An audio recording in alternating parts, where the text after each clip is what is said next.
Lo primero que tengo que hacer es pedirles 2 licencias. La primera, que creo que era Groucho Marx, me parece, que ponía en su lápida: perdonen que no me levante. Pues lo mismo, perdonen que no me levante. Ando con una rodilla lerele y va a ser la primera charla en mi vida que dé sentado. Para mí va a ser raro, porque suelo estar de un lado para otro moviéndome, pero bueno, me tendré que quedar quieto un poco aquí, aunque sea por una vez. Y la segunda es que, si no les importa, os voy a tutear. Vale, pues ya está. Así estamos mucho más cómodos.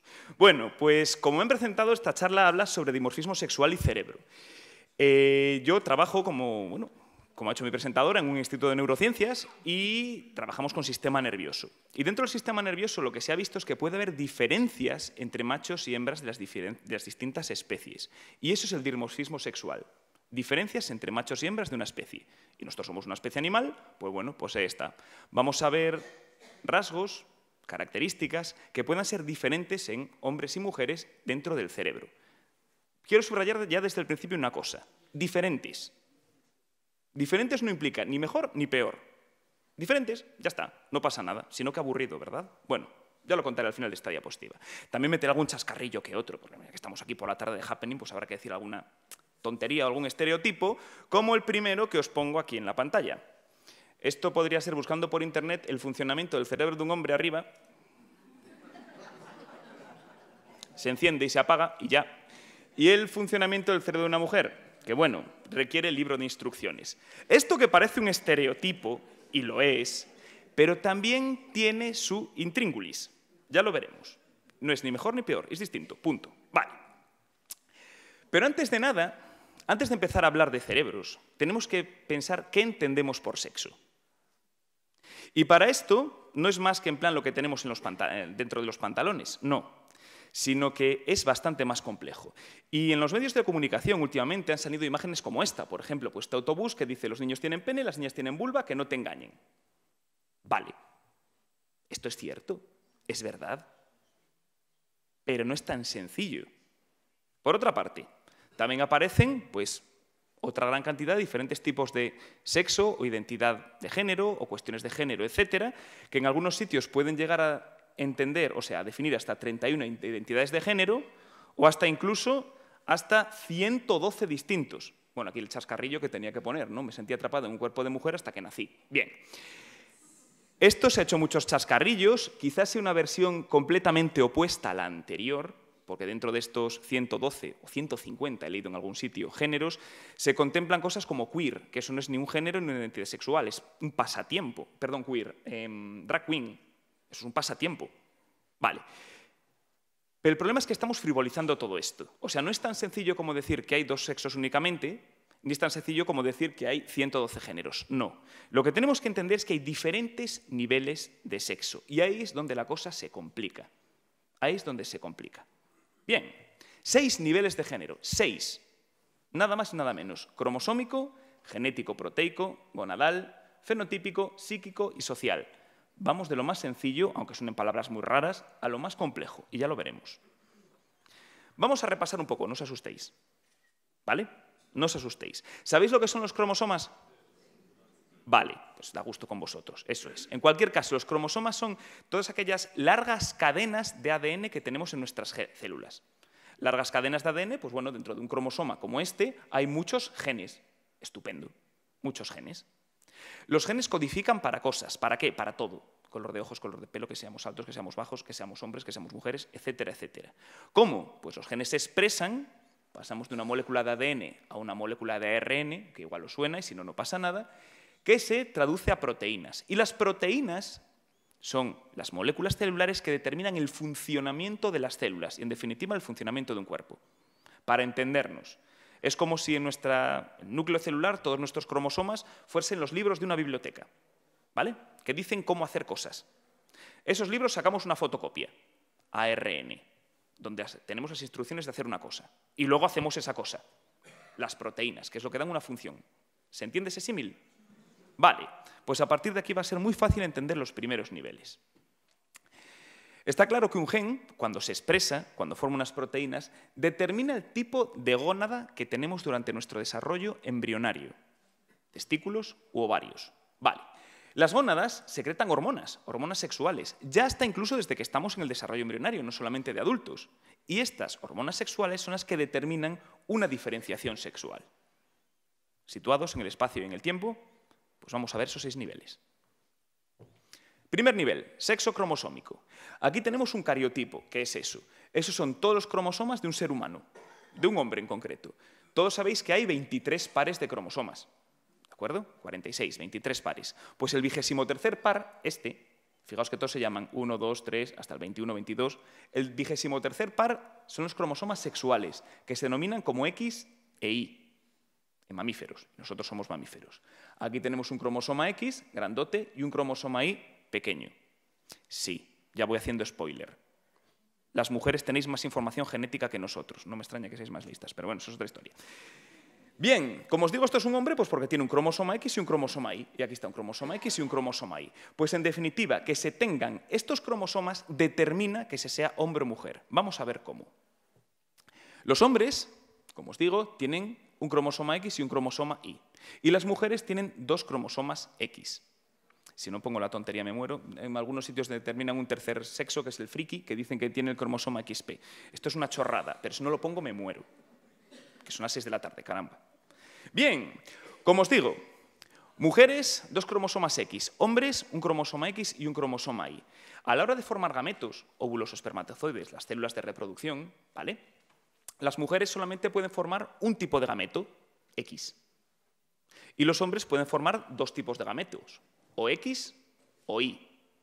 Entonces, dependiendo del tipo de espermatozoide de un hombre, se va a tener una descendencia, niño o niña, ¿de acuerdo? Las mujeres siempre aportan un cromosoma X, siempre, porque solamente tienen cromosoma X. Este. Y dependiendo de lo que aporte el padre de un niño, sea un cromosoma Y o un cromosoma X, tendremos un niño o una niña. Esto se sigue entendiendo, ¿no? Vale, muy bien. ¿Qué es lo llamativo de esto? ¿Qué es lo discordante? Lo que toca las narices. El hombre, ¿cómo no? Ya está. Cromosoma Y. Bien, es lo que determina realmente el sexo. Porque, como decían en la película Parque Jurásico, y esto no es ninguna mentira, crear dinosaurios sí, ¿vale? Pero lo que decían en la película, que el desarrollo embrionario está dirigido hacia hembras, eso es cierto. De forma, si nada interviniese, el desarrollo embrionario todos seríamos hembras. Todos seríamos hembras. Entonces, ¿por qué los machos son machos? Si no pongo esta diapositiva, también me da algo. Aquí tenemos unos cuantos bellos ejemplares de la especie humana. Entonces, ¿por qué los machos son machos? Pues precisamente por ese cromosoma Y, sí y solo sí. Y aquí es donde llegamos al segundo nivel, sexo genético o proteico. Primer nivel, como os digo, cromosomas, X o Y, solamente hay 2 posibilidades. Mujeres XX, hombre XY. ¿Por qué? Segundo nivel, sexo genético proteico. El cromosoma Y, que es el discordante, tiene una región que se llama SRY, que son las siglas en inglés de región determinante del sexo del cromosoma Y. Vale. En esta región hay una serie de genes que determinan una serie de proteínas que se llaman FDT, los factores determinantes de testículos. Y ahí vamos viendo por dónde va la cosa. Porque llegamos al tercer nivel, el sexo gonadal. Durante el desarrollo embrionario hay un momento en el cual las gónadas están indiferenciadas. No se sabe si son testículos u ovarios. De forma normal, las gónadas se desarrollan hacia ovarios, pero si está un cromosoma Y, es decir, si están los genes de la región SRY, es decir, si se forman las proteínas factor determinante de testículos, solo en ese momento la gónada indiferenciada pasará a ser un testículo. Vamos enlazando este tercer nivel, luego haremos un repaso, no os preocupéis. Vale. ¿Qué ocurre cuando no hay factor determinante de testículos? Vale, esto es un esquema de una gónada indiferenciada. Es un esquema. Tiene unos túbulos que se llaman túbulos de Wolff. Y al lado hay otro túbulo aquí en naranja que se llama túbulo de Müller. Vale.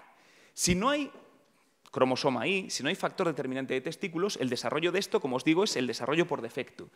Los tubos estos verdes, los tubos de Wolff, degeneran, la gónada se transforma en un ovario y el conducto de Müller pasa a ser un oviducto, una trompa de falopio. Vale, como os digo, esto es el desarrollo normal, estándar. ¿Qué ocurre si hay cromosoma Y, si hay factores determinantes de testículos? Aquí de nuevo tenemos la gónada, indiferenciada, con los conductos de Wolff en su interior y los conductos de Müller, ahora pintados en amarillo, por fuera. Pues bien, Si hay factor determinante de testículos, es decir, si hay cromosoma Y, lo que ocurre es que en este caso degenera al revés, degeneran los conductos de Müller y se quedan los conductos de Wolff. Las gónadas se quedan como testículos y los conductos de Wolff formarán todos los conductos deferentes, eferentes, etcétera, etcétera, que conectarían los testículos, pues bueno, pues con lo que es el pene, ¿vale? Bien, repaso de esto. Si no pongo fotos raras, me muero. Durante una etapa embrionaria temprana, como os digo, las gónadas están indiferenciadas. Tenemos algo que no se sabe muy bien qué es. En el hombre se quedan los conductos de Wolff. En la mujer se quedan los conductos de Müller. Para recordarlos, Wolff es con 2 Fs, pero en inglés Wolff con una F es lobo. Nos podemos acordar de lobezno. Y en la mujer, bueno, los conductos de Müller, si le quitamos los dos puntitos, podemos decir muller, que es mujer en gallego. Así que si nos acordamos de Hugh Jackman y de María Castro, que también son unas bellas representaciones de la especie humana, podemos acordarnos de, como regla mnemotécnica, de qué conductos se quedan o degeneran, ¿vale? Bueno, estos son nombrajos. Seguimos avanzando. Sexo fenotípico. No os preocupéis que ahora hacemos un repaso. Como os digo, hemos llegado a poder diferenciar las gónadas en testículos o espermatozoides. Bien, pues en el caso de que haya testículos, estos empiezan a formar testosterona.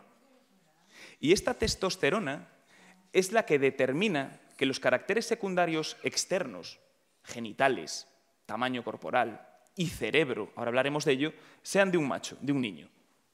Si no hay testículos, es decir, no hay testosterona, el desarrollo tiende hacia una niña, ¿vale? Con todos los caracteres secundarios de una niña. ¿Se entiende cómo es el proceso en cascada? Una cosa determina la otra, una cosa determina la otra.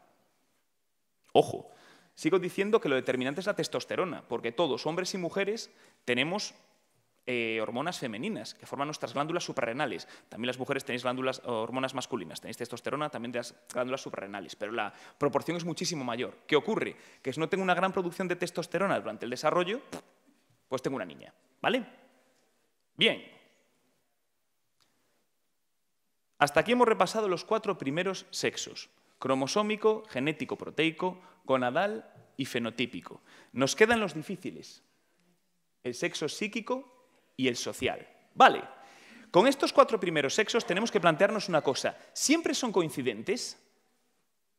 Y es donde podemos empezar a ver los rasgos, los matices, las distinciones. Hasta ahora hemos sido todo de una forma binaria, ¿verdad?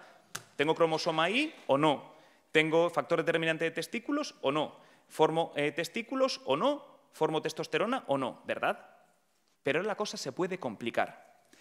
Y esto lo vemos en algunas anomalías, como puede ser el síndrome de Turner o síndrome X0. Son personas, mujeres, que tienen solamente un cromosoma sexual, el cromosoma X. ¿De acuerdo? Estas personas son mujeres. Ya está. Tienen ovarios, forman hormonas femeninas y, como veis, sus caracteres sexuales externos son femeninos. Son mujeres. Pero, ojo, su sexo cromosómico, génico, etcétera, no corresponde a un patrón de los 2 que veíamos anteriores. Pero esto es un ejemplo de por qué el desarrollo se tiende hacia ser una mujer, hacia el desarrollo femenino, si no hay un cromosoma Y. Aquí está. La primera pregunta podría ser: ¿qué ocurre al revés si solamente tuviésemos un cromosoma Y? Eso, digamos que es una mutación mortal. No existe. El cromosoma Y es tan pequeño que no tiene información suficiente. Hace falta al menos un cromosoma X. Vale. Vamos a ver otros casos.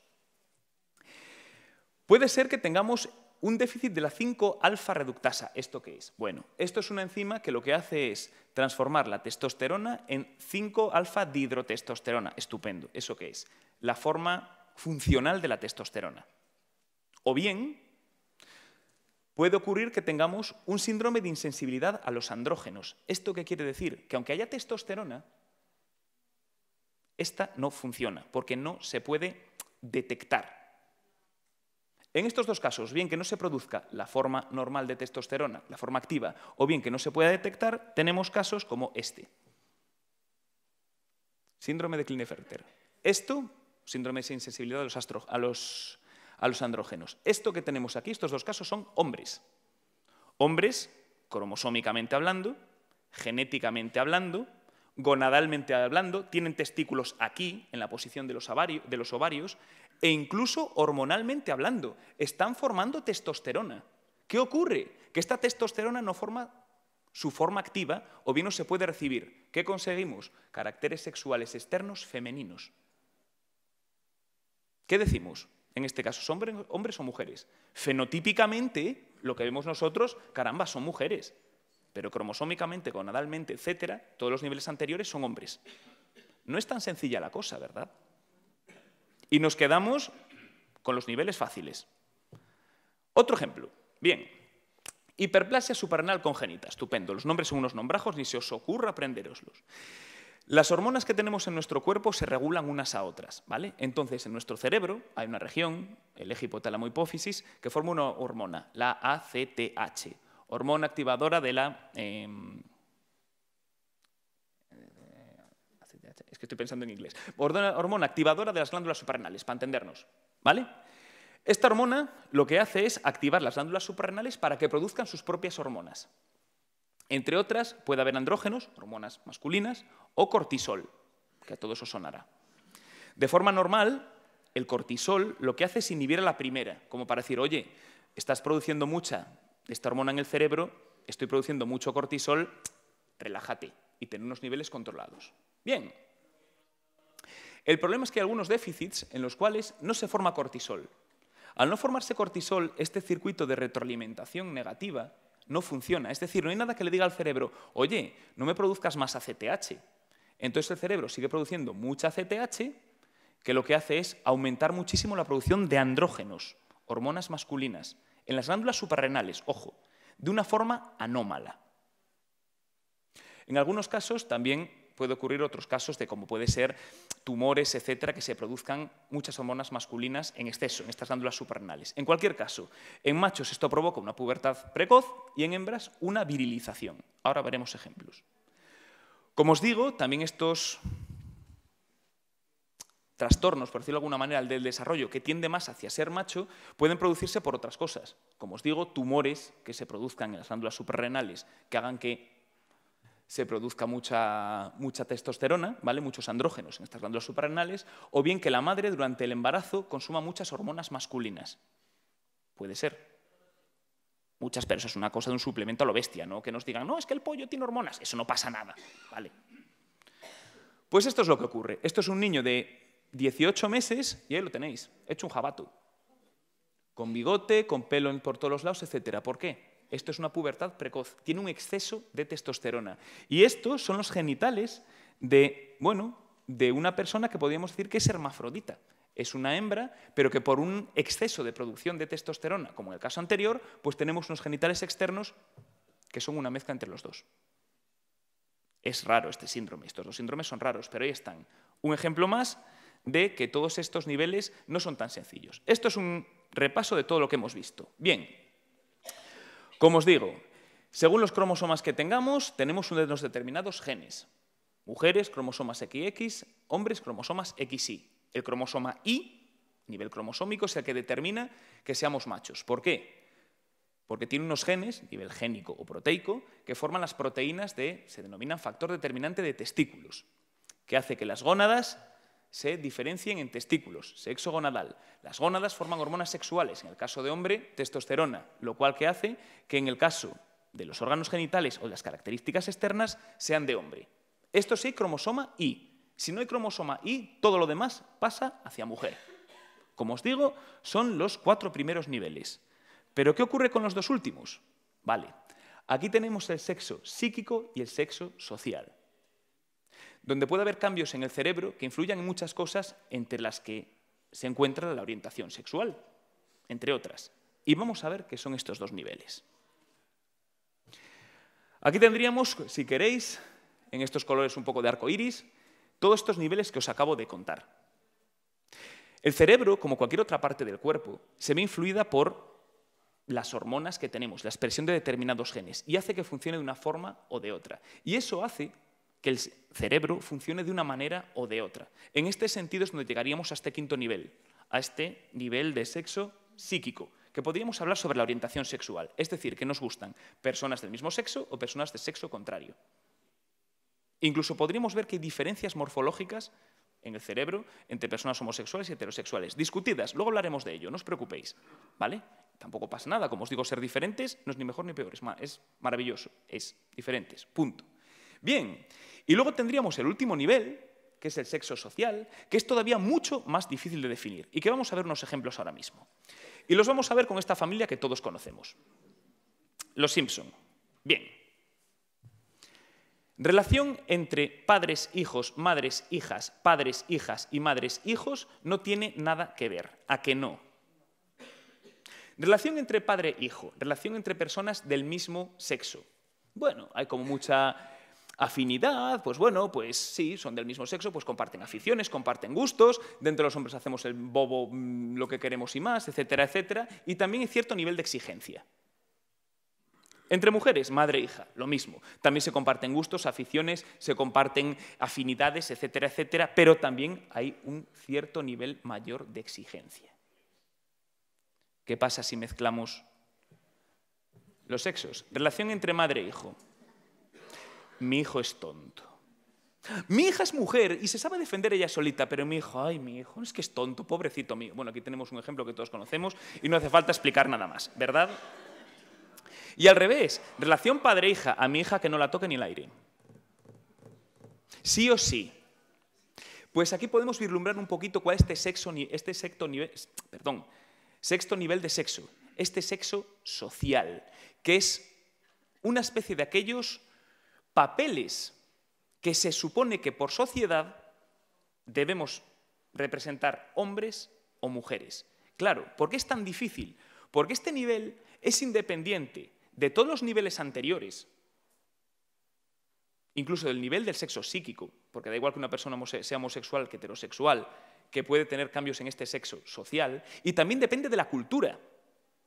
Somos animales culturales, entonces no es lo mismo cuál es el papel de un hombre y una mujer aquí, que en una cultura asiática, que en una cultura musulmana, etcétera, etcétera, etcétera.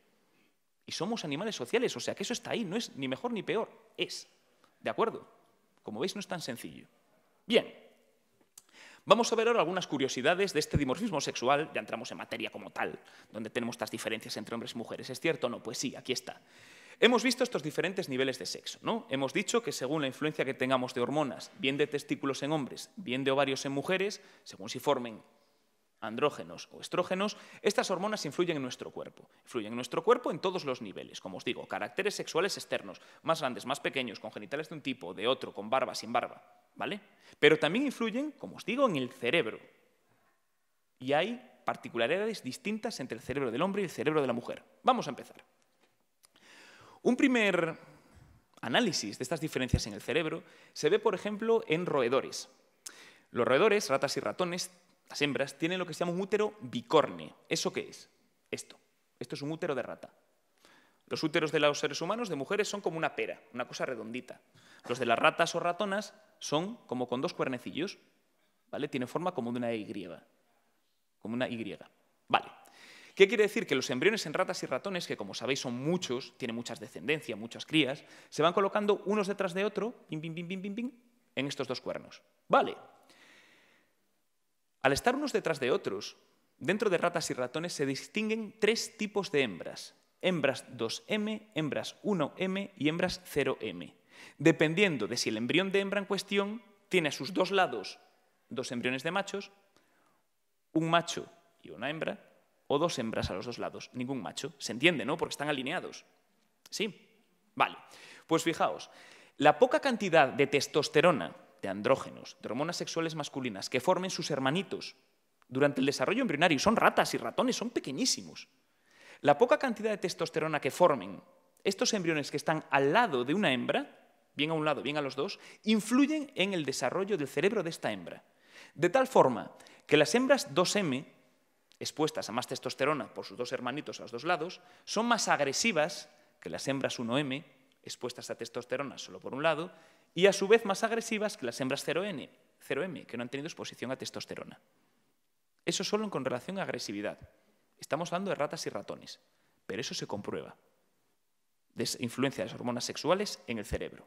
Vale. ¿Qué pasa en seres humanos? Estereotipo. Esto no es así, ¿eh? Pero si no pongo la chorrada me muero. Vale. No es tan sencillo como que vosotras tengáis un núcleo de ropa enorme y nosotros un núcleo de sexo enorme. No, no es así. Pero sí que hay diferencias en determinados núcleos y características del cerebro en hombres y mujeres. Lo primero es esto que aparece aquí. No me tiréis nada a la cabeza. El cerebro es mayor en los hombres. Lo siento mucho. Es más, en las redes sociales ha salido hace nada del programa este Atrapa un Millón, que dos chicas, no sé si lo habéis visto, les preguntan, ¿qué cerebro es más grande de media? Lo tenía que haber traído el vídeo, caramba. Mira que me lo dijeron, dice, ¿hombres, mujeres o niños? Y lo primero que dicen, uy, no, el de hombres no, seguro que no, seguro que no. Y lo apuesto en todo, a mujeres y a niños, y se quedan sin el millón. Luego el presentador les da un abrazo. Como media, el cerebro es mayor en hombres, pero muy fácil. ¿Quién es más grande? Pues ya está. Este señor,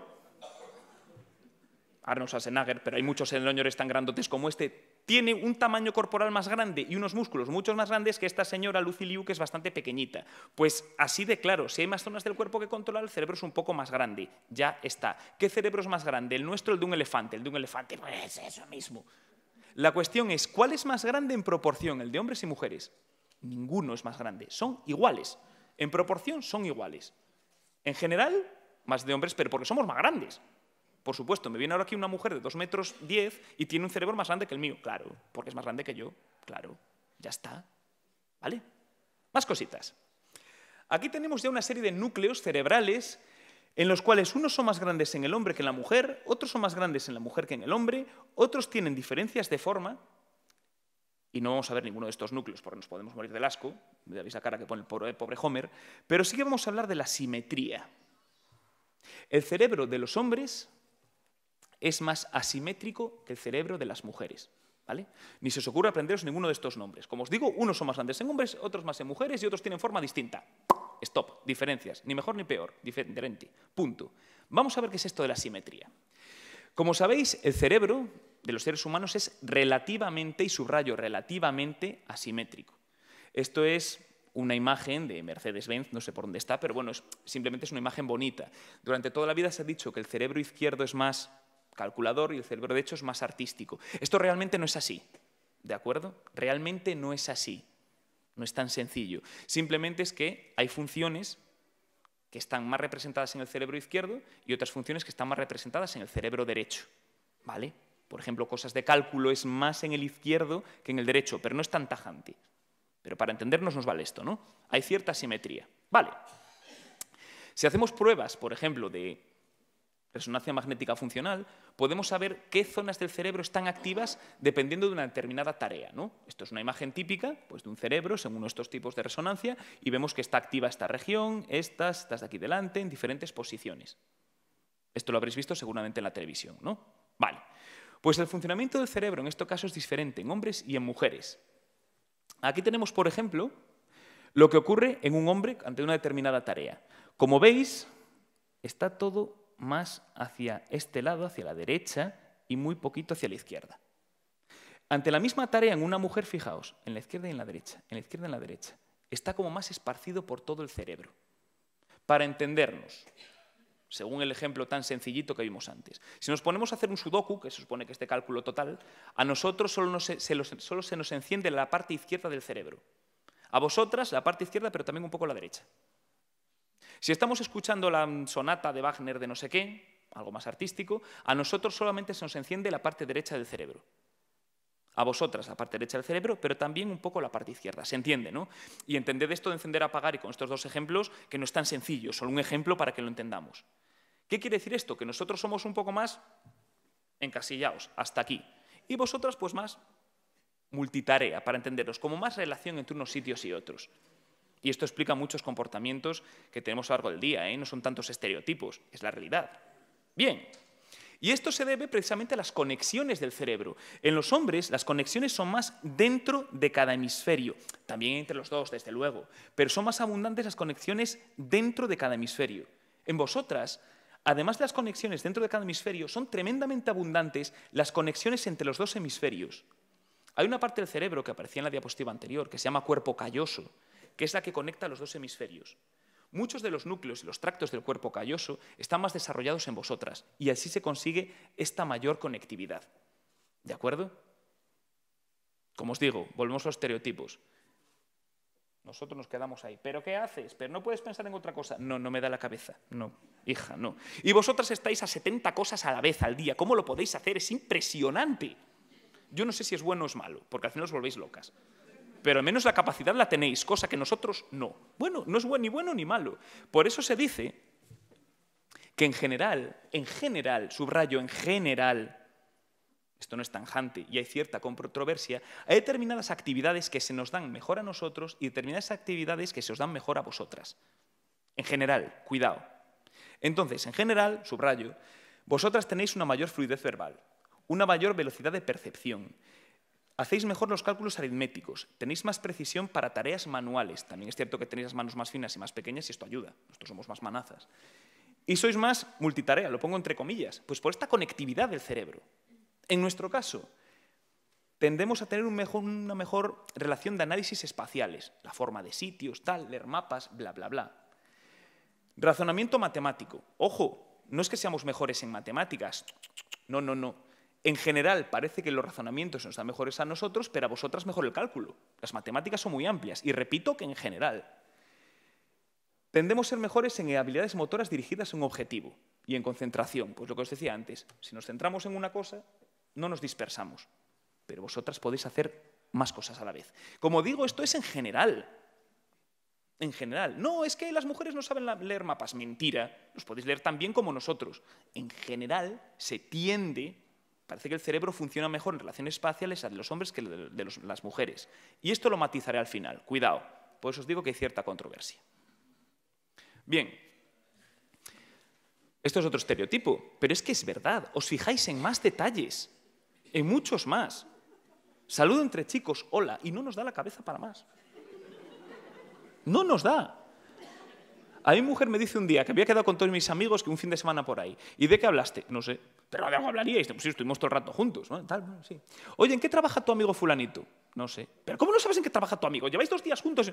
Que no, es que de hecho no lo sabemos ninguno del grupo. Y hasta que no le preguntamos, que trabajaba en una empresa de logística, no sé qué, no teníamos ni idea en lo que trabajaba nuestro amigo. Pues bueno, pues estás a lo tuyo, hola, ¿qué tal te va?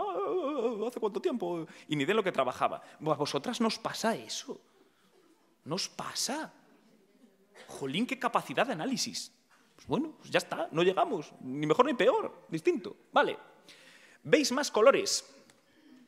Y esto está demostrado. Esto está demostrado. Yo siempre digo la tontería de que vosotras veis 256 millones de colores, los de los ordenadores, y nosotros la caja de Alpino de 12 y gracias. Pero es que esto es verdad, y esto sí que tiene una base biológica total. ¿Cuál? La siguiente. En primer lugar, la retina.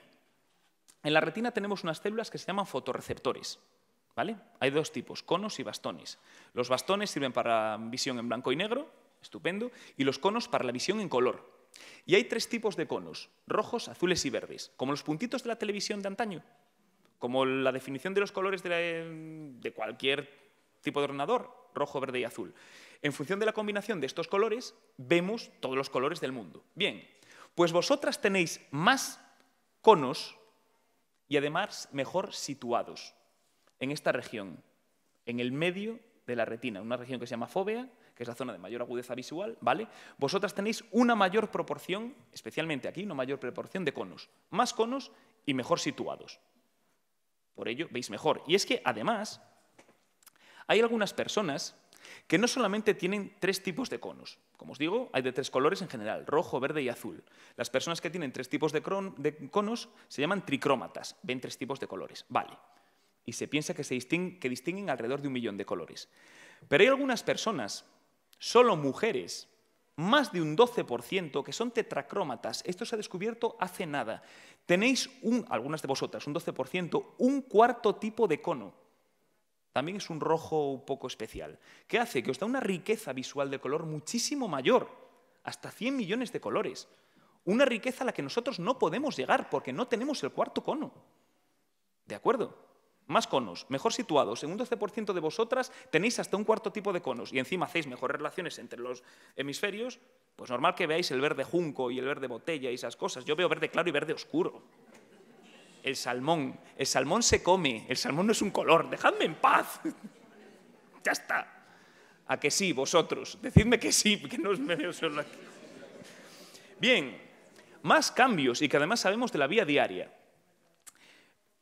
Vosotras tenéis ciclos estrales, en el caso de seres humanos, ciclos menstruales que se adaptan a un mes. Hay variación de las hormonas a lo largo de un mes. Y las hormonas no solamente influyen en el desarrollo, sino que también influyen en el cerebro adulto, influyen en diferentes puntos. Y no me voy a meter con cosas de cambio de humor porque eso hay muchísima variabilidad, que también podría ser. Las hormonas influyen en muchas cosas. Me voy a meter en cambios, por ejemplo, de olfato. Durante la fase menstrual, no tenéis la misma percepción olfativa que durante la fase de ovulación o durante la fase de proliferación. A lo largo del ciclo menstrual, el olfato de las mujeres cambia, sí o sí. Cambia. Y si habéis estado embarazadas, ni os cuento. Esto es una influencia total de las hormonas sexuales femeninas en determinadas neuronas que intervienen en el sistema olfativo y hace que cambie la percepción, como os digo, olfativo, la percepción del olfato. En el caso de mujeres embarazadas, el olfato aumenta muchísimo. Y claro, esto provoca, entre otras cosas, náuseas. Todo molesta, pues ya está. ¿Vale? O sea, que parece ser que las hormonas sí que influyen en el cerebro y sí que hay cambios. Cambios que nosotros no tenemos. ¿Se podría hacer un animal de experimentación? Sí, y de hecho esto sucede. Vale.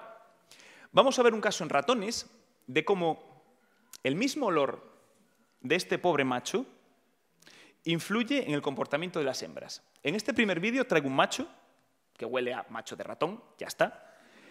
Y aquí tenemos una hembra no receptiva, no tiene el horno para bollos, no está en celo, no está receptiva. Vais a ver que es el comportamiento como de una discoteca.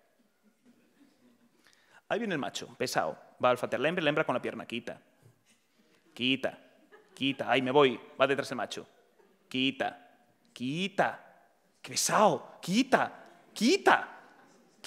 Madre de amor, quita, le da hasta patadas, quita. Como en una discoteca.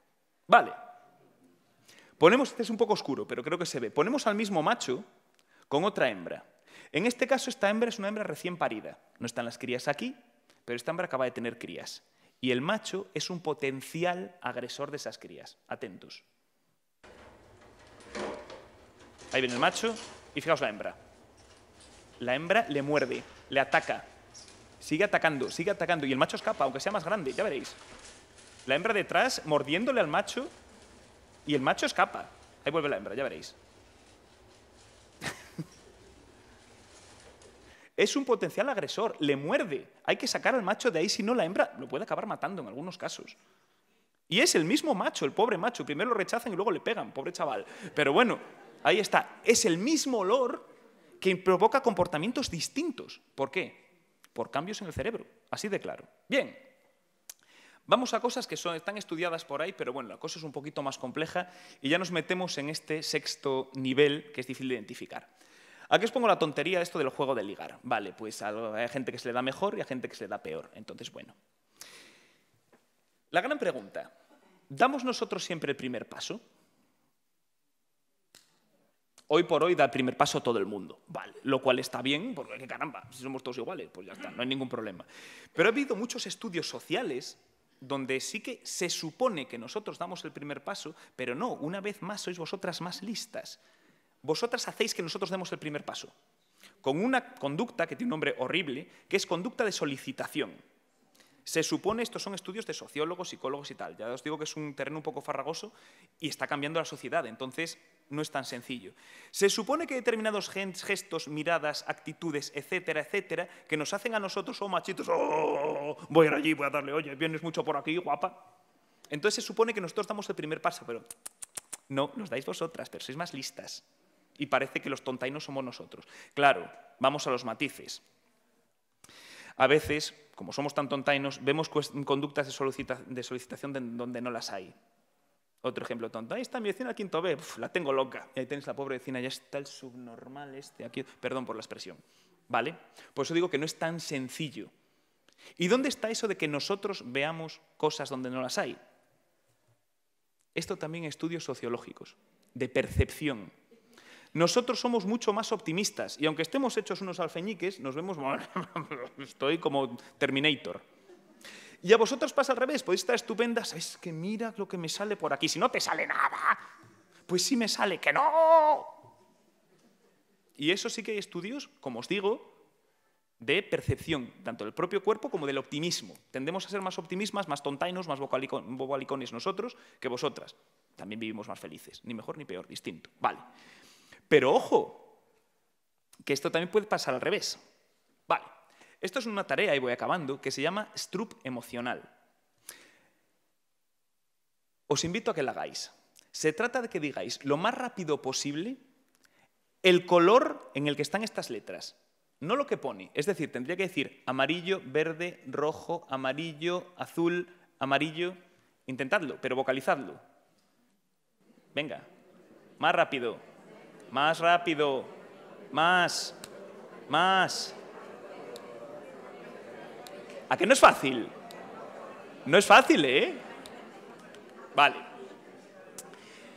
Se supone, esto es difícil, porque se supone que interfiere en nuestro cerebro la parte del lenguaje, lo que leemos las letras, de la parte de percepción de colores. Bueno, esta tarea la hacemos exactamente igual hombres que mujeres. Es igual de difícil para los dos. Vale, como prácticamente todas las tareas que se ponen de estas pruebas psicológicas, ¿no?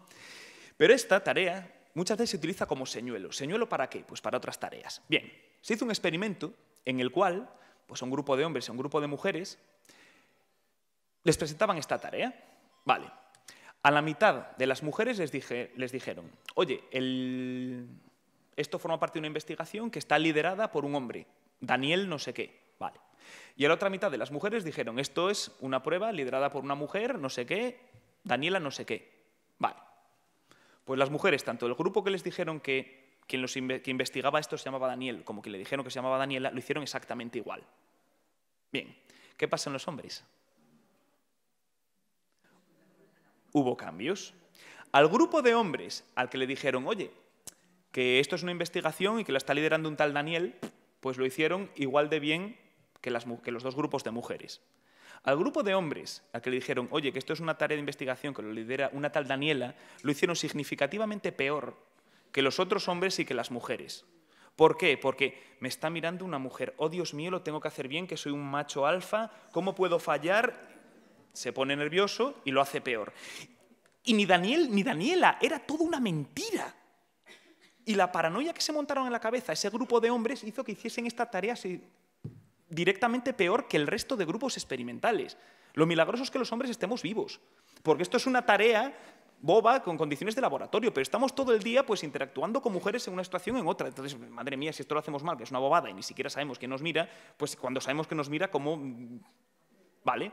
Eso explica muchas veces comportamientos que podemos tener los machos, bueno, pues más de gallito un poco inconsciente. Vale, esto también estaría dentro de la milenización, pero es otra historia. Bien, y acabo con esta diapositiva. Por supuesto que hay factores culturales. Como os digo, todas estas características, más que características, todos estos patrones de comportamiento, sí, en muchos casos están influidos por cambios o por diferencias morfológicas, físicas como tal, que hay en el cerebro, entre hombres y mujeres. Vale. Lo que veíamos en el caso de las ratas, más agresivas y tienen más testosterona. Lo veíamos con la retina, por ejemplo, pues vosotras tenéis una mayor capacidad de ver más colores, con las conexiones en el cerebro, de acuerdo. Pero también hay muchos factores culturales. Es decir, quizás este experimento que os puse antes, si en vez de hacerlo en una sociedad occidental lo hiciésemos en otra sociedad, podría haber cambios. Igual no está ese patrón de este sexto nivel de sexo, este sexo social, de decir el hombre tiene que ser machito. No, e igual no se ve influenciado por eso, desde luego. Vuelvo a lo de las tareas. Hasta hace poco se decía, no, es que las mujeres no valen para las matemáticas y para las ciencias. Mentira. Valéis exactamente igual que nosotros, exactamente igual. ¿Qué pasa? Que ha habido durante mucho tiempo un cierto sesgo cultural que hacía que, bueno, pues que las mujeres no se dedicasen a determinadas profesiones. Y al revés con los hombres. ¿De acuerdo? Exactamente igual. Entonces, aunque sí que haya ciertas diferencias o ciertas habilidades que puedan ser distintas en el cerebro, como siempre, son generalidades. No es que todos los hombres y todas las mujeres sean distintas. Esto es una escala de grises. Pero es que además esto está influido por comportamientos culturales. Que no pasa nada. Somos animales sociales y cada uno tiene su cultura y las culturas cambian. Pues ya está. ¿Vale? Y acabo con esto diciendo que en el lío ya con la guerra de las galaxias, también tengo que poner cosas de fricadas, pues que esto de ser todos iguales como los soldados imperiales no mola. es mucho mejor que cada uno seamos un poquito diferentes, si no es muy aburrido. Las diferencias no son malas, ni mejor ni peor, diferentes, ya está. Y con esto acabamos. Muchísimas gracias por aguantarme.